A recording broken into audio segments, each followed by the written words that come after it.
Comfort and happiness? Could you be more trite?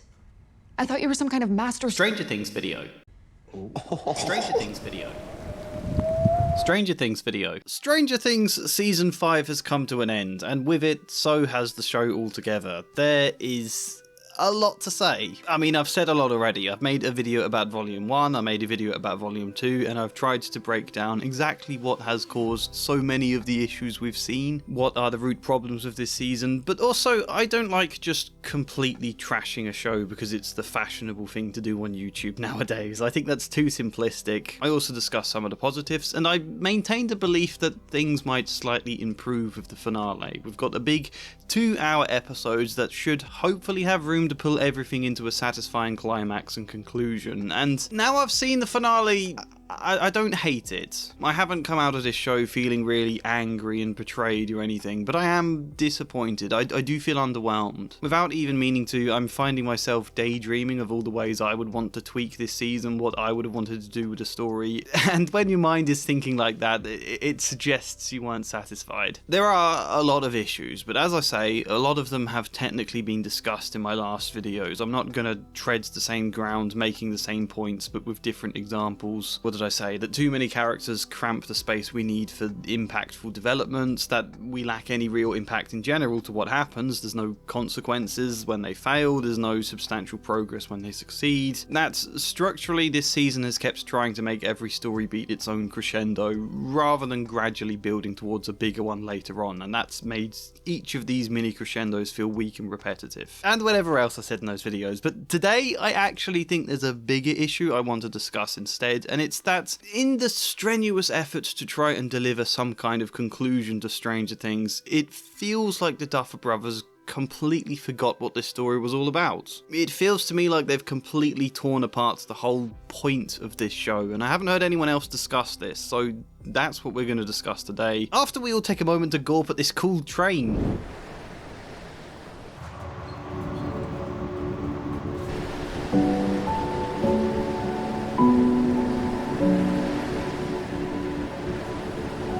Stranger Things video. Stranger Things video. Stranger Things video.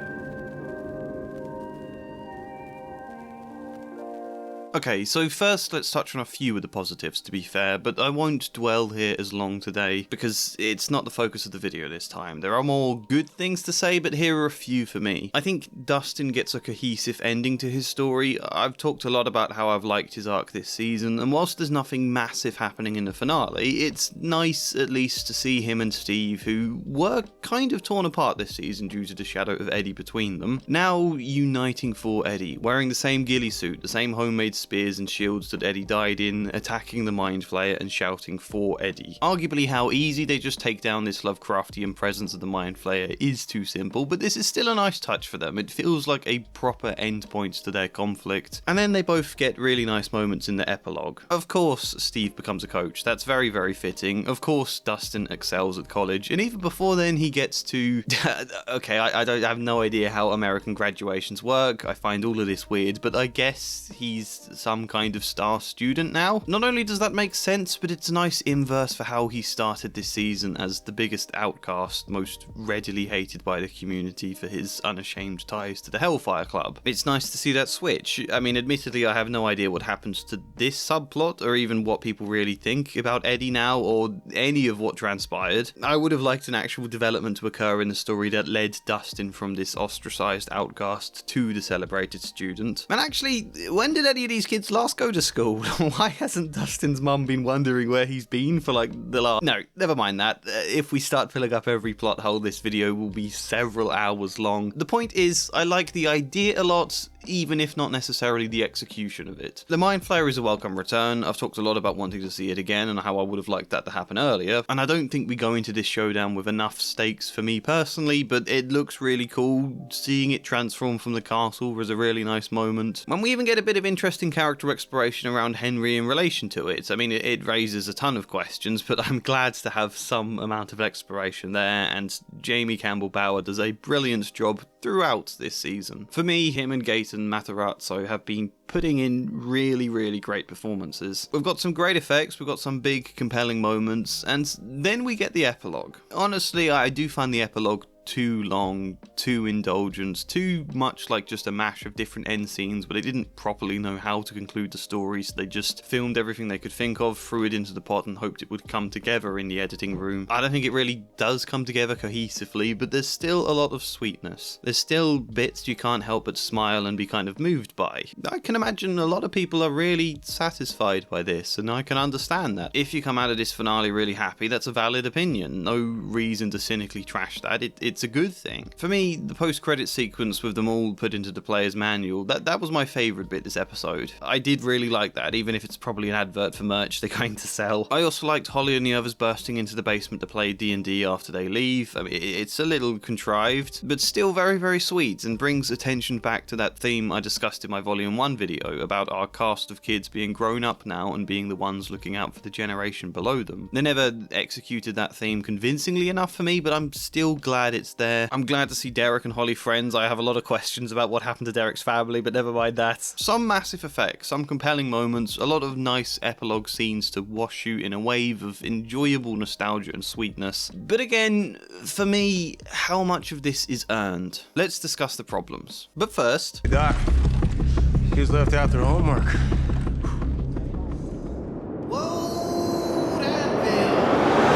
Yep, they are sponsoring this video. World Anvil is an online tool for game masters, for writers, for tabletop RPG players and world builders.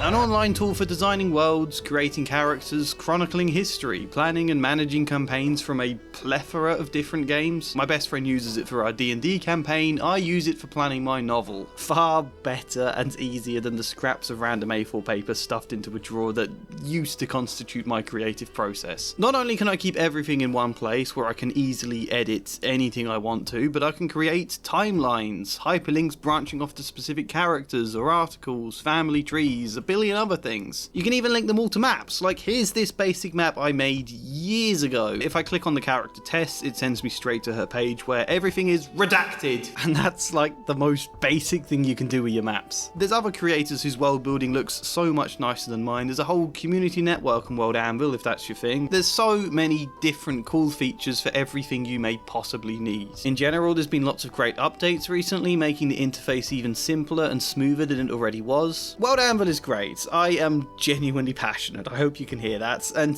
if you desire, if you crave, if you call to the heavens for a 51% discount, then use the code TREE, or click the link in the description or the pinned comment, and if you just want to try out the free version, then go for it. There's no time limit, test it out for as long as you want. World Anvil.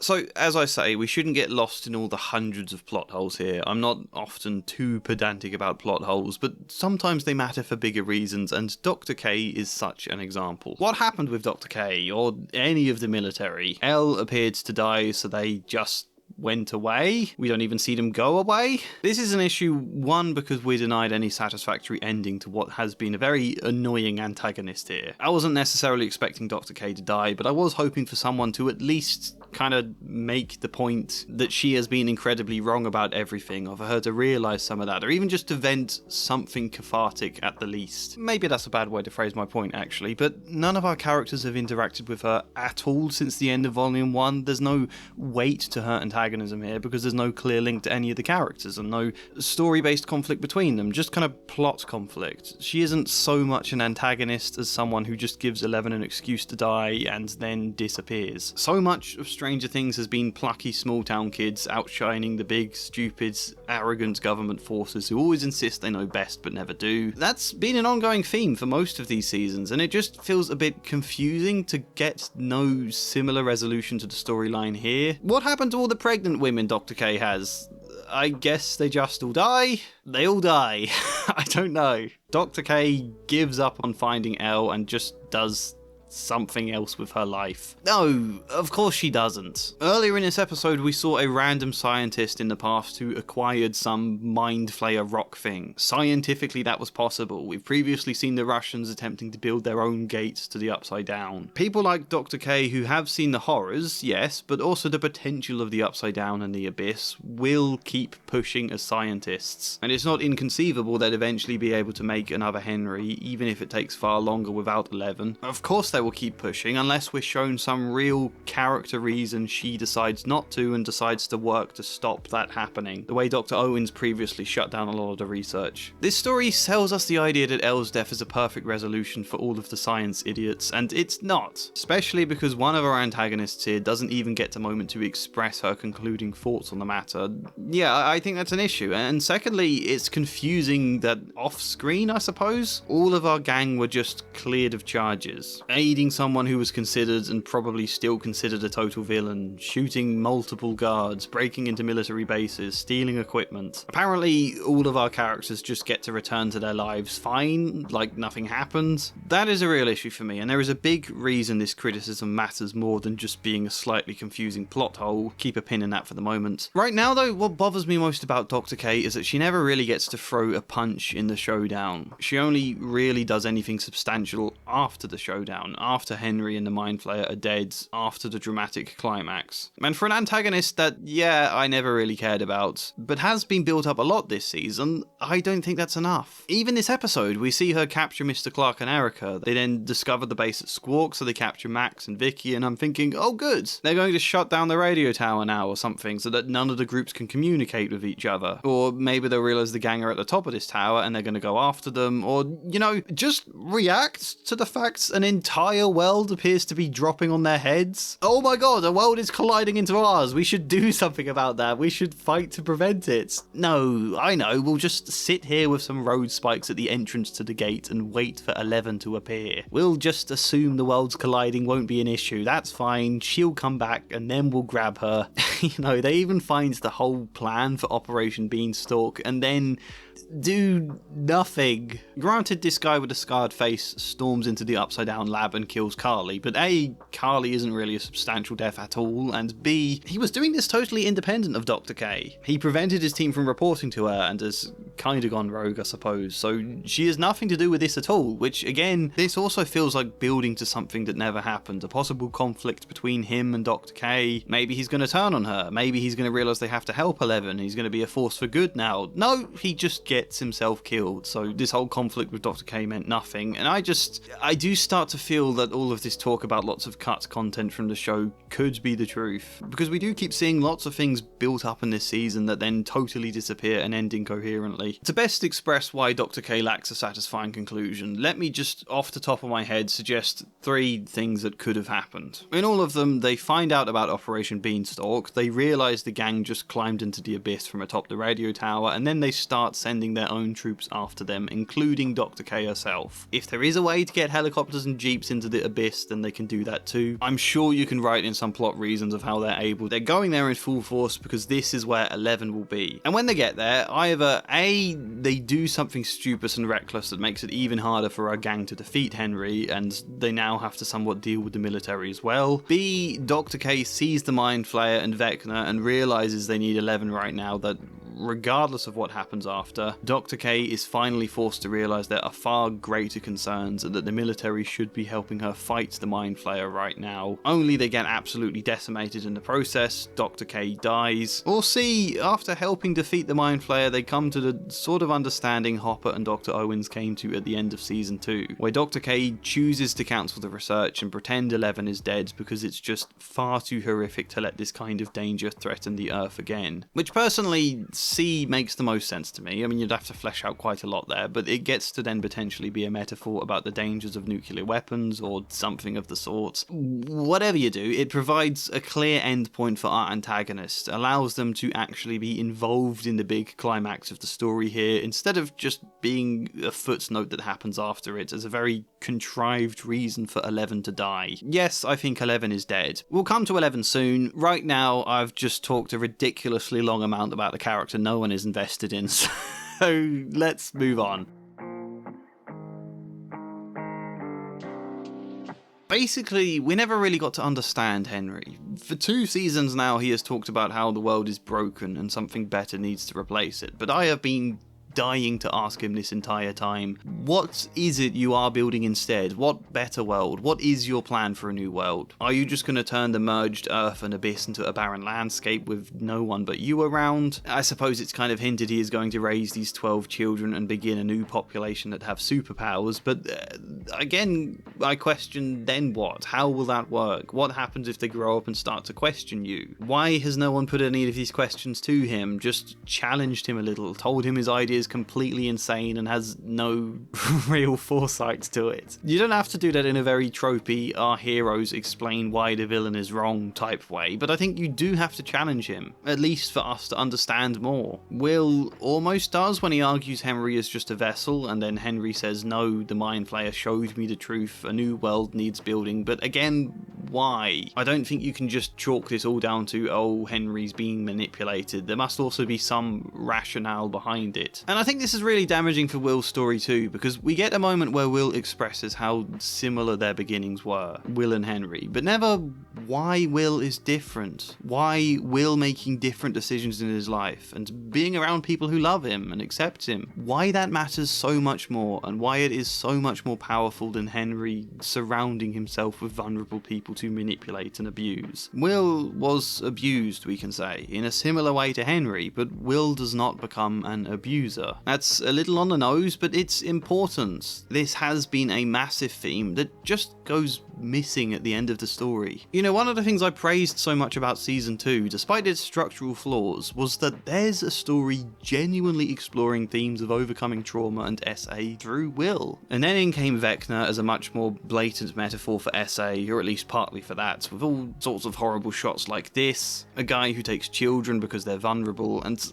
I don't really like the idea of bringing this stuff in unless you very earnestly explore it for an important reason. Actually explore this theme and take it somewhere. They dropped the ball on that point here. Will coming out in episode 7 was a very badly executed scene, yes, but they made this whole point about how Will opening up to the people he trusts helps relieve some of his shame and anxiety that Vecna was taking advantage of. Will opening up to his friends allows him stronger to fight back against Vecna, but then we don't really see any payoff to that here. We don't see Will overtly stronger, there's no climax to that emotional arc. So not only does it then feel pointless, but it denies Will the chance to be a really powerful contrast to Henry. Suddenly all these themes of SA no longer feel like heartfelt exploration than just a cheap gimmick to add some villainy to Vecna, and that doesn't sit right with me. I feel like the finale forgot what all of Will's story was for. But that's not the point I alluded to earlier. There's a bigger thing the Duffer Brothers appeared to forget. Let's discuss that now. So, in a run-up to this season, I made a load of videos about the previous seasons of Stranger Things. I was going to do all 4 of them, but I ran out of time for the 4th season before this new one dropped. I don't know, maybe I'll go back and talk about season 4 sometime if anyone still cares. The point is, I talked about how beautifully tragic the ending to season 1 was, that we go all this way in the story where Eleven is silently screaming out for a family. It's so clearly what she needs in season 1. People who can make her feel loved and safe. And Mike wants to do all of that himself, which is very sweet, but also appears increasingly like a child's wishful dream. Of course Mike can't be the person to look after her, with Eleven just permanently living in his basement. Season 1 is tragic because the one thing Eleven needs, she never gets to have, and then she disappears entirely. Which, you'll notice, is also how season 5 ended. Mike talked up some totally wishful image for their future together before it appeared increasingly false, and then she was forced to disappear instead. In season 1, it was an absolute gut punch for all sorts of big thematic reasons I discussed in that video, but then I talked about season 2, and it's an opposite ending because Eleven does get a family there. You know, at the start she lives with Hopper. It's not working to begin with. Their relationship is fractured and it's eating away at her that she can't get to see Mike and the others. Eleven is technically safe there, but it's also precarious and she just cannot get to be a normal kid. She's not allowed to go trick-or-treating, for example. She goes hunting after her mother when Hopper lets her down, then after her sister, desperate for somewhere she can just live. And after 2 seasons of heartbreak, we finally get there at the end. Hopper makes a deal with Dr. Owens to give her an identity. She then gets to go to school. We end with a winter ball scene that is a bit sentimental and indulgent, yes, but it's earned this time. This is exactly what Elle has fought for the last 2 seasons, plus she literally sealed up the wound in this community. Wonderful ending to a wonderful show. Okay, season 3 and 4 then take it further. She does now get to be an ordinary kid, but everything feels a bit forced and false in season 3, and the wound is ripped open again. And then in season 4, despite losing her powers, she still doesn't feel normal and starts to worry she's a monster, and we have to confront a lot of past trauma. And the point is, 4 seasons now, we have seen Eleven struggling to just get to live a life, get to move beyond her trauma, and all the ways her differences have ostracized her from society, to just finally get to live. Season 4 ends at a tragic point where she's kind of blamed for a lot of what's happened. If there was ever a reason to make more of this show after season 1, it was that, to see Elle very gradually carve out a proper life for herself. So to go all of this way, fighting for exactly that, every season, especially when she was arguably the main character for those first 4 seasons, to come all the way to here, and then we're just arbitrarily told, nope, she's not allowed a life. She has to die to apparently stop Dr. K from doing something that she's probably going to continue anyway.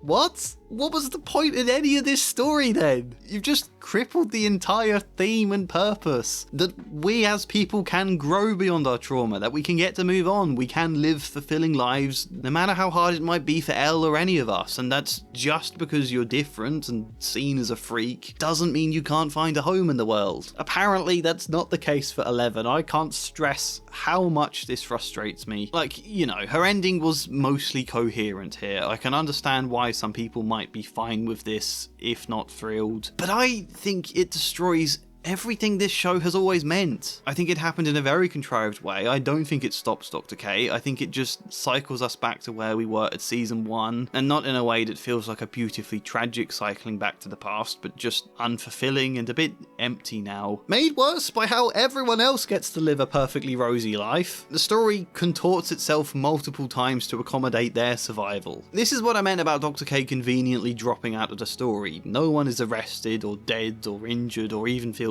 massively affected by all the events they've been through. I suppose Mike does to some extent, but not enough that 2 monologues can't resolve. Also, again, yes, Carly does die, but there was never enough space in the story for her to really matter. So many of these characters could have died. We needed some death or injury or emotional impact on them to feel the stakes. I talked about this a lot in my last video. Steve, Joyce, Hopper, Murray, Robin, Jonathan and Nancy, maybe even Dustin, maybe even Mike, at least fucking Ted. Any of them could have died, and if handled right, it would have strengthened the story a lot. The fact all of them survive perfectly fine, and we get massively drawn out end scenes to see them all living their lives, including an awkward scene that feels more like 4 actors doing a reunion event than an actual character scene. Everyone gets a mostly rosy ending except the one character where it really, really matters. That the whole story for 5 seasons has been about. She's the one character that dies. No!